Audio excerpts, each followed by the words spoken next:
My name is Edwina. I've lived in Chicago for my whole life. I am a student at Columbia College, Chicago. I am soon to graduate, hopefully, and I am taking a bunch of different classes, one of them being an African American history class. What I not necessarily remember, what I can say what I've learned from my class is that there was a lot of segregation in Chicago in general during like a certain time where African Americans were coming over from different places in the North and the South, and even though they came here to better themselves, there was still a lot of inequality, and they were forced to live in places that weren't that well or weren't good. You know, they had horrible conditions, and certain people thought that if they moved into the nicer areas, they would sort of contaminate those areas or like disrupt, I guess you could say, the flow of those places. African American history class affected my opinion or my view on African American culture because it opened my eyes to a lot of things that I didn't know that happened. And you know, in school, like high school and elementary school, they don't teach you all the things. Like there's a one-sided view of it. So then when you get in college, you have the freedom to take these classes that are going to open your eyes to things that happen that you might have kind of knew about, but you get to explore it in a deeper depth, and you get to see like, okay, this is something that I should have known and it wasn't taught to me, so now this is my chance to go out and learn it for myself so that I'm more aware of these situations and events.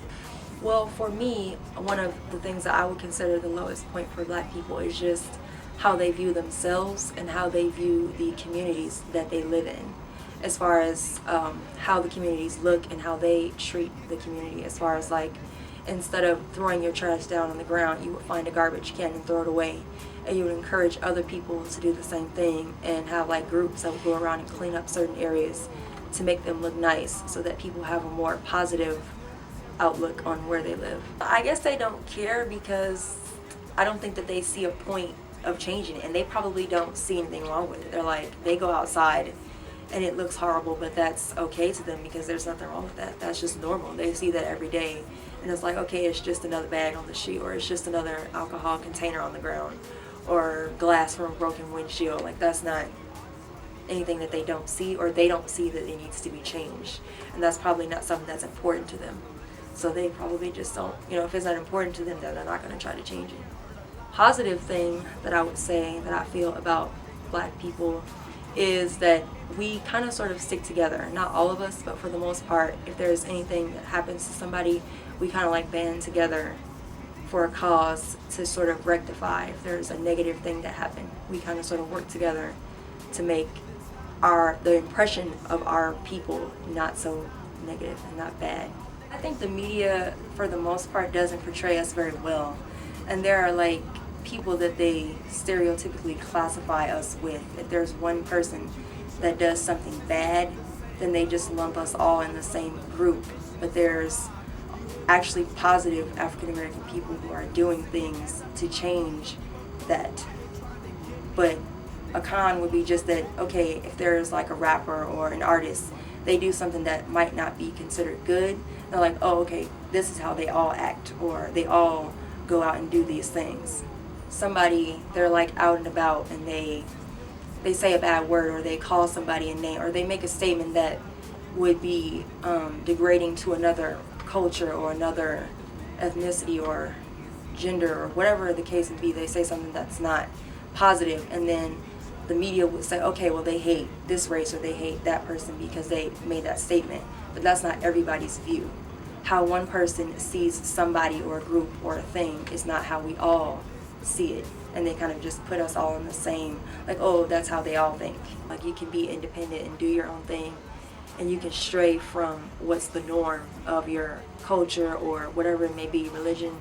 I mean, you know, have that belief, but also that you can stray and do different things. You don't have to be stuck in a box, and you can try to encourage people, I guess. I would say that a pro for how African American people are portrayed in the media, I don't know, I guess, I'm not really sure, but I guess just whenever there's like a protest, I guess you could say kind of like Reverend Al Sharpton, he kind of always is like standing up for the rights of black people or anything that happens that's injustice against us, he kind of comes in, and I feel like we need more people that do that. And they don't necessarily have to be African American, they could be any race. But for you to just say, I'm going to stand up for everybody, or I'm going to stand up for this cause and bring awareness to it, and not have the media have a chance to say, oh, well, they're not doing anything. How we are portrayed affects us is like getting jobs or, going to school, anything like that. People just assume that, oh, they don't want to work, or they don't want to go to school, they don't want to have an education. They just want to be nothing. And that's not everybody. Because I know a lot of my friends and cousins who are African Americans, they're going to school to be lawyers and things like that. They want to better themselves, and you have to try to say, okay, well, maybe I lived in a bad area, but I want to bring myself out of that. I want to break the cycle. My parents didn't go to college. I want to go to college and show them that I can do it, and that there is not just this one way of doing things. Like, you can break the cycle and do better.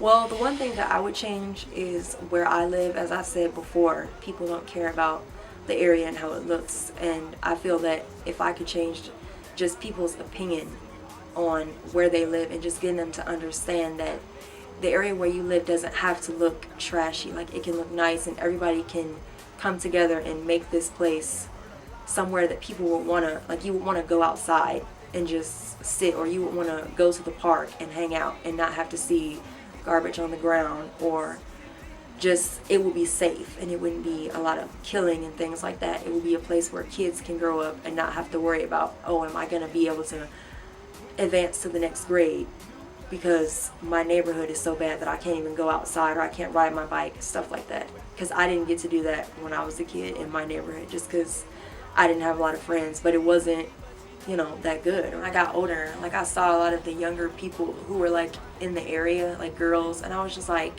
I would not be friends with them. And, like, not to prejudge them, because I know that you shouldn't judge a book by its cover, but they just look like people that would get me into trouble if I was their age. I'm older than them now, but if I was their age and we were to hang out, they would probably get me into trouble, or they probably just look like people who I wouldn't really have anything in common with, because I like reading and things like that. And not to say that they wouldn't like reading or anything like that, but just the way that I saw them from glancing at them, I was just like, to me, I just wouldn't want to be friends with anybody in my area. And I just, to be honest, don't really feel like, not only want to say safe, but just, I would rather be someplace else. Because like I said before, I feel like they don't appreciate where they live, and they just don't. So I just feel like, for me, it's not important for me to be friends with these people or to talk to these people, because they don't, to some extent, they don't want any better for themselves. They just want what they have, which is, that area or where they live.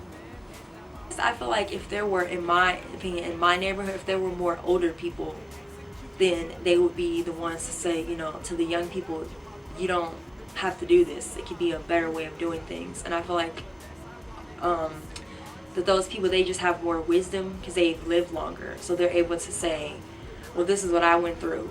I can tell you from experience that that's not something that you want to do, or that's not the right way of doing it. And I know because I went through it, and I'm telling you that it's right. Not to put them down, but just to get them to understand and like drop knowledge on them. Like, okay, this is what happened, and this is how you can change it if you want to.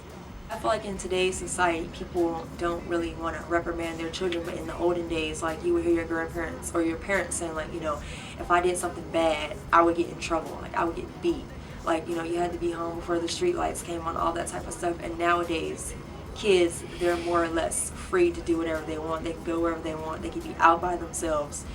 There's a curfew placed on them, but they don't abide by it. So it's kind of like times have changed. It used to be more stricter, and now people are just like giving the kids free rein. Like, they're the adults, because they can do whatever they want, and they don't have rules placed upon them. And if they do have rules, they don't follow them, or they just don't care.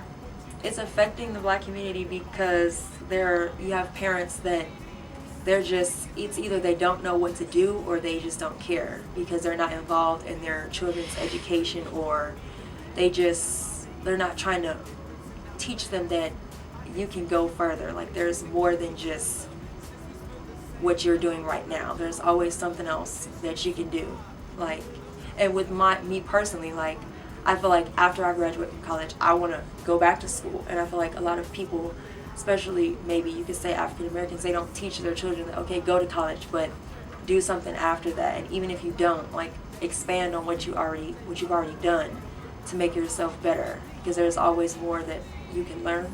I would say the solution would be more programs that are targeted toward not just the kids, but also their parents, and like encouraging the parents, like say we're gonna have a meeting and we want you to bring your kids and we're gonna talk about what you want done in your children's school if possible, or what can you do to help improve your child's education, or just in talking to them, taking them places, doing things with them, and not just it being, okay, they're out on their own doing whatever, they come home whenever. Have a relationship with them that's beyond just seeing them and saying, okay, whatever, bye. You know, you actually have contact with them, you talk to them, and you teach them things, and you share with them experiences that you've had as a parent, like things that you went through when you were a kid, so that they know that this is the background of it. From taking an African American history class, I do think that it is important to ask your family about things like that, and in the future I do plan on talking to my family and asking them if they know of any events that happened, or if anything happened to them while they were here in Chicago. They execute each other. Since we spill the same blood, why would I kill my brother?